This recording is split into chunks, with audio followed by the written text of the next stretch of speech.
1971 का साल पाकिस्तान के जहन पर एक गहरा जख्म छोड़ गया। भारत के साथ जंग में हार और बांग्लादेश का जन्म पाकिस्तान के लिए बहुत बड़ी बेइज्जती थी। 90,000 से ज्यादा पाकिस्तानी सैनिकों ने सरेंडर कर दिया। देश बंट गया, उसकी आन बान शान मिट्टी में मिल गई। बहुत लोगों के दिलों में बदला लेने की आग सुलग रही थी। पाकिस्तान किसी भी तरह से वापस पलटवार करना चाहता था, अपना खोया हुआ गौरव वापस पाना चाहता था और भारत को कमजोर करना चाहता था। साजिश और छल कपट का एक खतरनाक खेल शुरू होने वाला था। हार से तिलमिलाए पाकिस्तान के सैन्य नेताओं ने भारत को अस्थिर करने के तरीके खोजने शुरू कर दिए। उनकी नजर पंजाब पर पड़ी, एक ऐसा राज्य जहां काफी सिख लोग रहते थे। पंजाब में कुछ अशांति और ज्यादा ऑटोनॉमी की मांग चल रही थी। पाकिस्तान को लगा कि इन फूटों का फायदा उठाकर वो अपना काम बना सकता है। उनका इरादा था कि असंतोष की आग को भड़काया जाए और एक अलग देश बनाने की मांग खड़ी की जाए, जिससे भारत अंदर से कमजोर हो जाए। ये तरीका बिल्कुल नया नहीं था। पाकिस्तान पहले भी अपने मतलब के लिए गैर सरकारी लोगों और छद्म सेनाओं का इस्तेमाल करता रहा था। कश्मीर में आतंकवादी गुटों का इस्तेमाल इसकी सबसे बड़ी मिसाल थी। खालिस्तान आंदोलन, जो एक अलग सिख राज्य की मांग कर रहा था, पाकिस्तान की चालों के लिए एक उपजाऊ जमीन बन गया। इस आंदोलन को समर्थन और बढ़ावा देकर पाकिस्तान भारत को कमजोर करना चाहता था और 1971 की हार का बदला लेना चाहता था।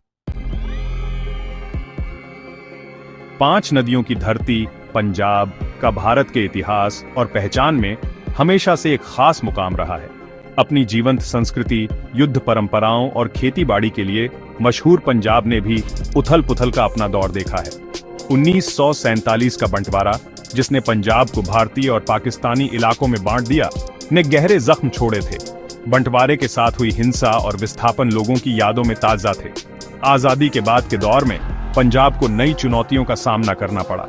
आर्थिक असमानता, भाषा को लेकर तनाव और ज्यादा ऑटोनॉमी की मांग ने बेचैनी की भावना को हवा दी। सिख हितों का प्रतिनिधित्व करने वाली राजनीतिक पार्टी अकाली दल पंजाबी सूबा, यानी पंजाबी भाषा और संस्कृति पर आधारित एक राज्य की पुरजोर वकालत करने लगी। 1973 में अकाली दल द्वारा अपनाया गया आनंदपुर साहिब प्रस्ताव इन मांगों को जाहिर करता था, जिसमें भारतीय संघ के अंदर पंजाब के लिए ज्यादा ऑटोनॉमी की मांग की गई थी। हालांकि ये मांगें मुख्य रूप से भारत के अंदर पंजाब के अधिकारों और हितों को सुरक्षित करने के लिए थीं, लेकिन इन्होंने बाहरी ताकतों को फायदा उठाने का मौका दे दिया। पाकिस्तान ने इस अशांति में फूट डालने और भारत को अस्थिर करने के अपने एजेंडे को आगे बढ़ाने का मौका देखा। लोगों की शिकायतें उन लोगों के हाथों में एक औजार बन गईं जो अपने स्वार्थ को पूरा करना चाहते थे। पंजाब की राजनीति के एक करिश्माई लेकिन विवादास्पद व्यक्ति जगजीत सिंह चौहान की एंट्री। अकाली दल के एक पूर्व नेता चौहान अपने भड़काऊ भाषणों और अलगाववादी विचारों के लिए जाने जाते थे।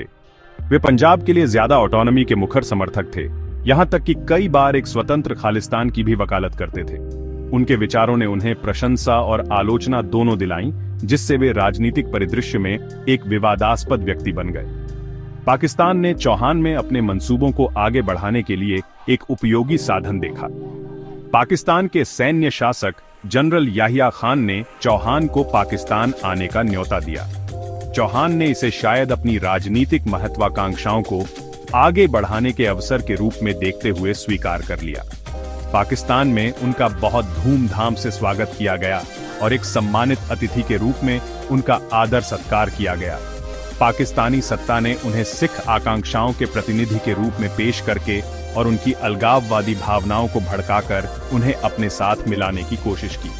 चौहान का पाकिस्तान दौरा एक महत्वपूर्ण मोड़ साबित हुआ।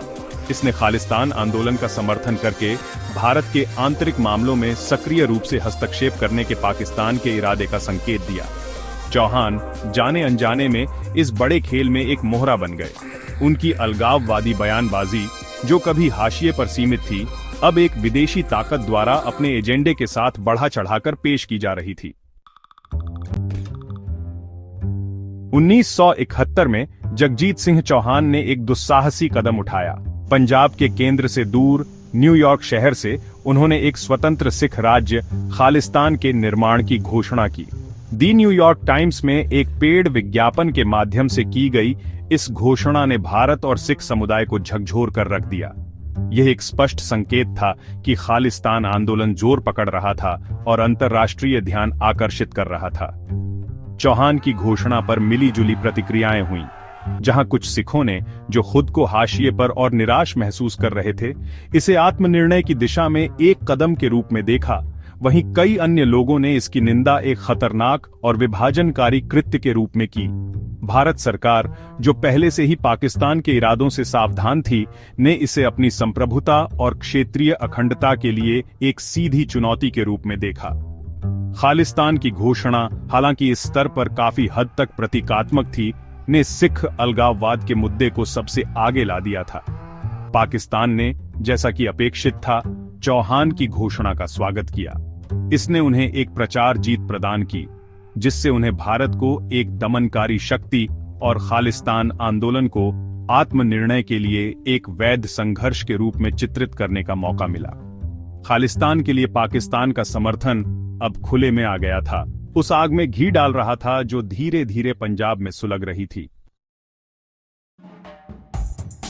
पांचवां भाग, हथियारबंद और खतरनाक बब्बर खालसा का उदय। खालिस्तान की घोषणा हालांकि दूर देश में की गई थी, लेकिन पंजाब में जमीनी स्तर पर इसका गहरा प्रभाव पड़ा।